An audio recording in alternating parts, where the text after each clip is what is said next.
PWD അധികാരികളുടെ ധാർഷ്ട്യത്തിൽ നഷ്ടപ്പെട്ടത് ഒരു മനുഷ്യ ജീവനാണ്. കഴിഞ്ഞ ദിവസമാണ് തിരൂരിലെ റെയിൽവേ ഓവർ ബ്രിഡ്ജിന്റെ പടികളിൽ നിന്ന് ഒരാൾ വീണു മരിച്ചത്.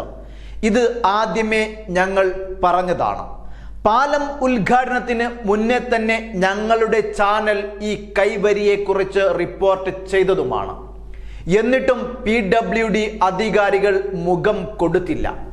ഇതുപോലെ തന്നെയാണ് ഉദ്ഘാടനം കഴിഞ്ഞതിനു ശേഷം തിരൂർ താഴെപ്പാലത്ത് പുതുതായി നിർമ്മിച്ച പാലത്തിന്റെയും അവസ്ഥ.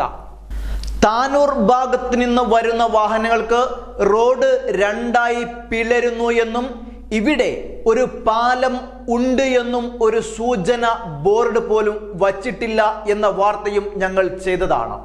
കഴിഞ്ഞ ദിവസമാണ് ഇവിടെ ഒരു ലോറി ദിശ മാറി പഴയ പാലത്തിന്റെ കൈവരിയിൽ ഇടിച്ചു തങ്ങി നിന്നത്. ഇവിടെയും അപകടം പതിയിരിക്കുന്നുണ്ട് എന്ന് ഞങ്ങൾ വാർത്ത ചെയ്തു. ഇതും കണ്ട ഭാവം PWD നടിച്ചില്ല. ഇവിടെ ഇത് സംഭവിക്കുവാൻ സാധ്യത ഉണ്ട് എന്ന് മുൻകൂട്ടി അറിയിച്ചിട്ട് പോലും അതിനെ ഒരു വിലയും കൽപ്പിക്കാത്ത അധികാരി വർഗം തന്നെയാണ് ഈ നാടിന്റെ ഏറ്റവും വലിയ ആപത്ത്.